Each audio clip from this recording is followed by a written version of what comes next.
The last email notification chimed on my phone as I shut down my laptop. Another successful day at TechVision, the software company I'd built from scratch over the past 5 years. I glanced at the framed photo on my desk. James and me on our wedding day, his arm around my waist, both of us beaming at the camera. 5 years of marriage, 5 years of building this company together. At least that's what I thought. My name is Emma Chin, and at 32, I had everything I thought I wanted. A thriving tech company, a beautiful home in San Francisco, and a husband who supposedly supported my dreams. But that night, as I packed up my office, I had no idea my whole world was about to implode. Working late again, James's voice made me jump. He stood in the doorway, hands in his pockets, watching me with an expression I couldn't quite read. Just wrapping up, I said, gathering my things. The new client presentation went well. They're excited about the security features we've added to the platform. He nodded, but something felt off. James had been acting strange lately, distant, secretive. I brushed it off as stress from work, but tonight felt different. We need to talk, Emma. His tone sent a chill down my spine. I sat back down, my heart racing. What's wrong?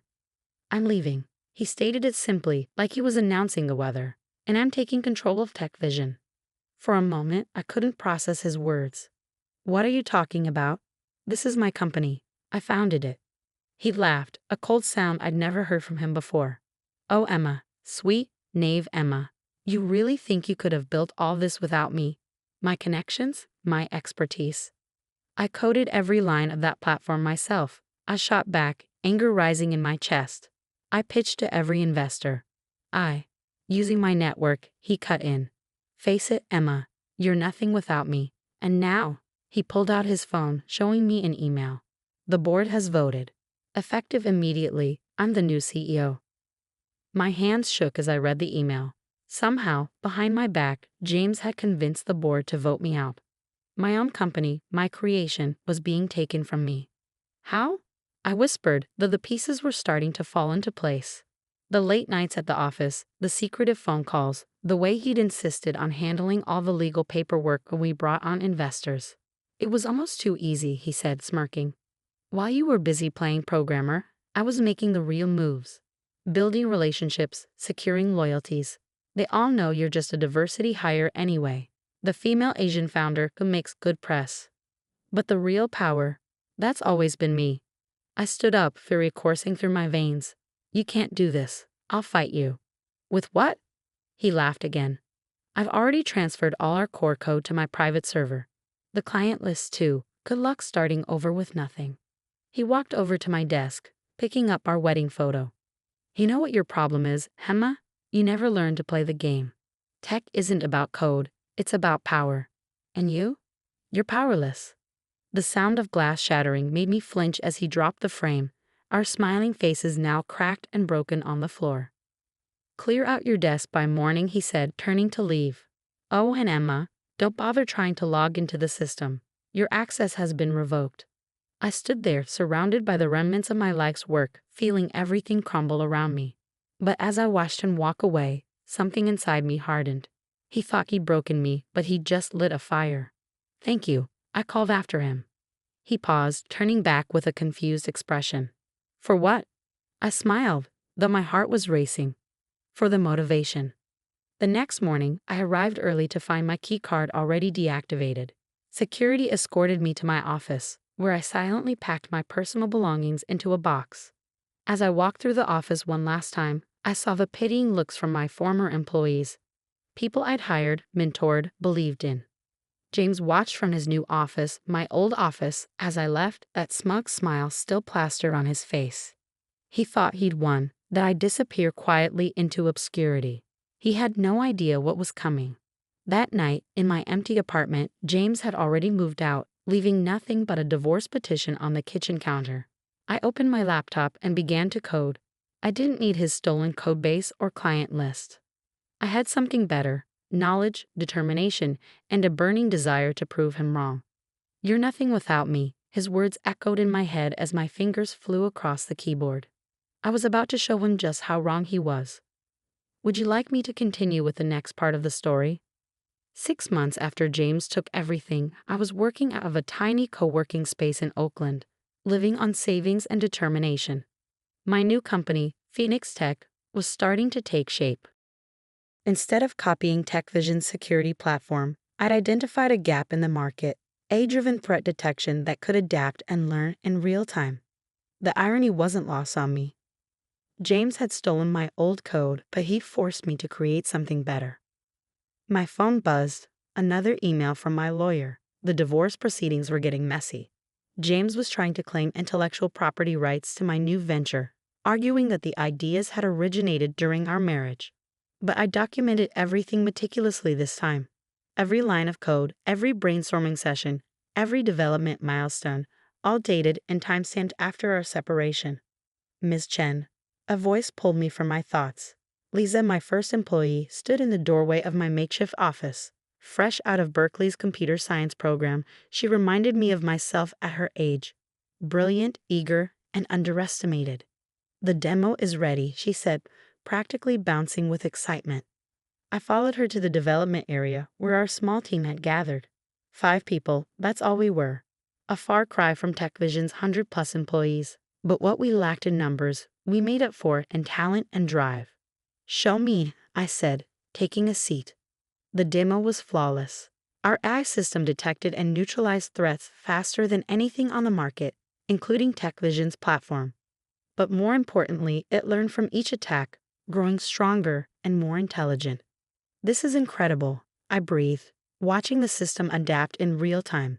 How soon until we can present to investors? 2 weeks, Lisa replied confidently. We just need to polish the interface and run final testing. I nodded, hope blooming in my chest. We had something special here, something that could change everything. The next morning, I received an unexpected visitor. Sarah Martinez, TechVision's former head of sales, walked into our office unannounced. Nice setup, she said, looking around our modest space. Different from the old days, huh? I tensed. Sarah had been one of the first to align with James during the takeover. What do you want? She sat down, her expression serious. Things at TechVision. They're not good, Emma. James is running it into the ground. The platform's stagnating, clients are unhappy, and the best talent is jumping ship. And I kept my voice neutral, though my heart was racing. I heard rumors about what you're building here. She leaned forward. Word is, it's revolutionary. I want in. I studied her carefully. Why should I trust you? Because I was wrong about James, she said quietly. We all were. And because I brought you this. She pulled out a USB drive. Internal reports showing serious vulnerabilities in TechVision's security platform. James knows about them but won't allocate resources to fix them. He's too busy trying to impress investors with flashy features. I took the drive, my mind racing. This was valuable intel, but something didn't feel right. What's the catch? Sarah smiled. No catch. I just want to be on the winning team this time. And Emma? That's you. After she left, I had our team analyze the USB drive for malware before accessing it. The reports were legitimate and damning. TechVision's platform had critical security flaws that put clients at risk. I stayed late that night, wrestling with what to do. The ethical thing would be to alert TechVision's clients about the vulnerabilities. But James would find a way to bury it, and it would tip our hand too early. No, I needed to be smarter. Strategic. I called an emergency team meeting the next morning. We're accelerating our timeline, I announced. I want us ready for demo day in 1 week. 1 week? Lisa's eyes widened. But we haven't finished testing. Then we work around the clock, I said firmly. Trust me, our window of opportunity is now. The next 7 days were a blur of coding, testing, and refining. We practically lived in the office, surviving on coffee and takeout. But watching my team push themselves, seeing their dedication, I knew we had something special. The night before our first major investor presentation, I received another unexpected visit. This time, it was Marcus Wong, one of Silicon Valley's most influential venture capitalists. Impressive space, he said, his tone slightly sarcastic as he took in our humble office. We prefer to invest in product rather than appearances, I replied coolly. He smiled. James told me you'd say something like that.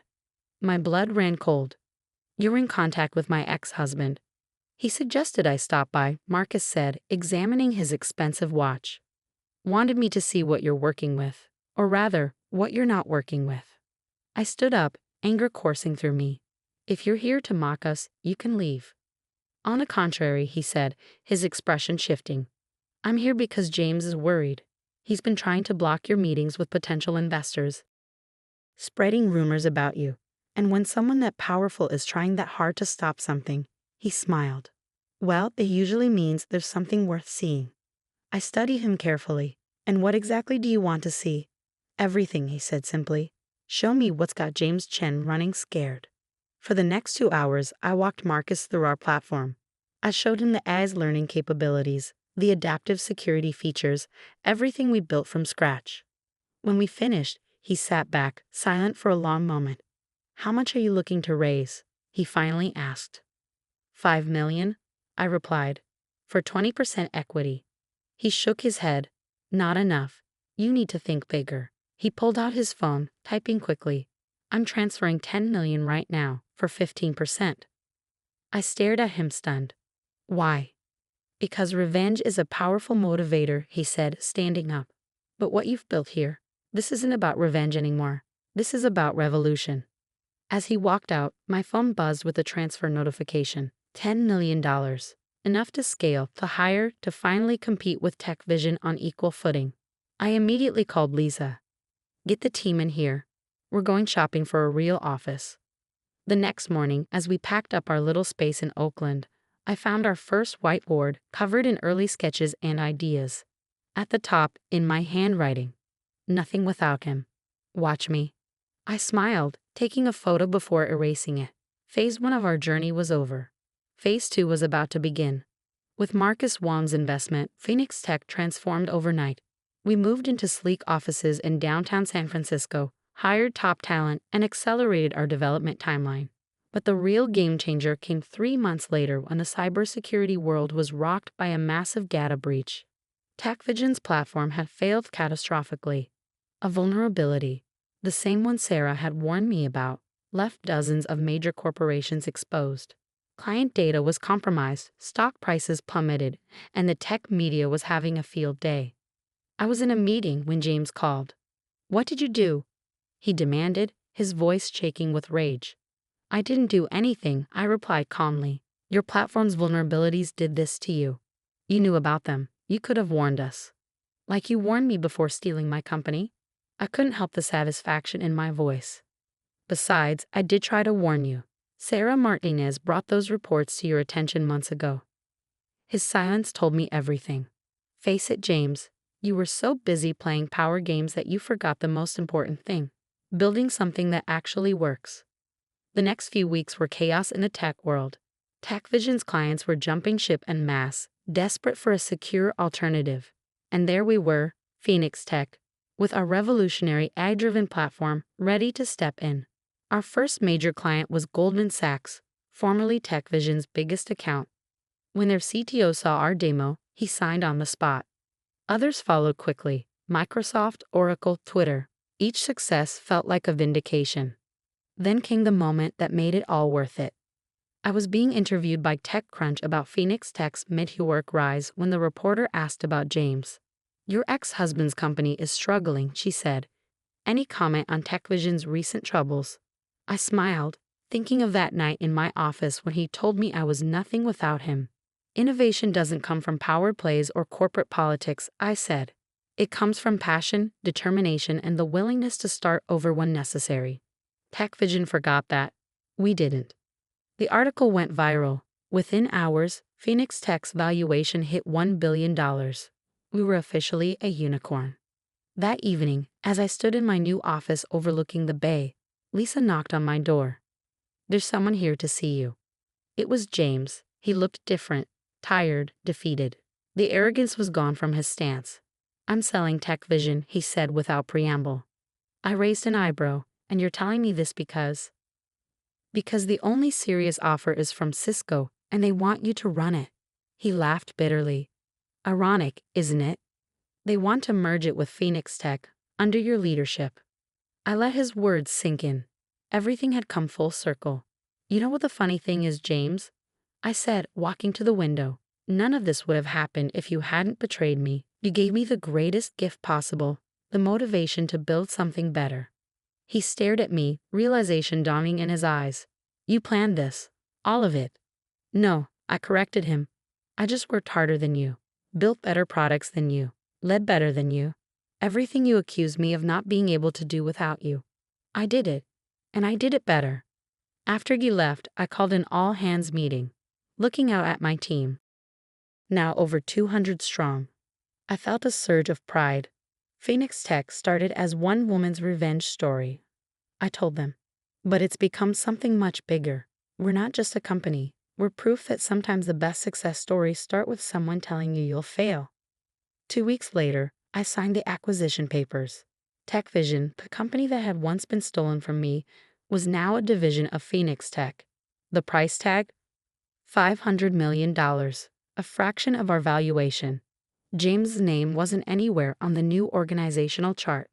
That night, as I packed up my old wedding photo, the one he'd shattered, I finally felt at peace. The broken glass had been replaced, but I kept it as a reminder, not of what I'd lost, but of what I'd gained: strength, independence, and the knowledge that I was never nothing without him.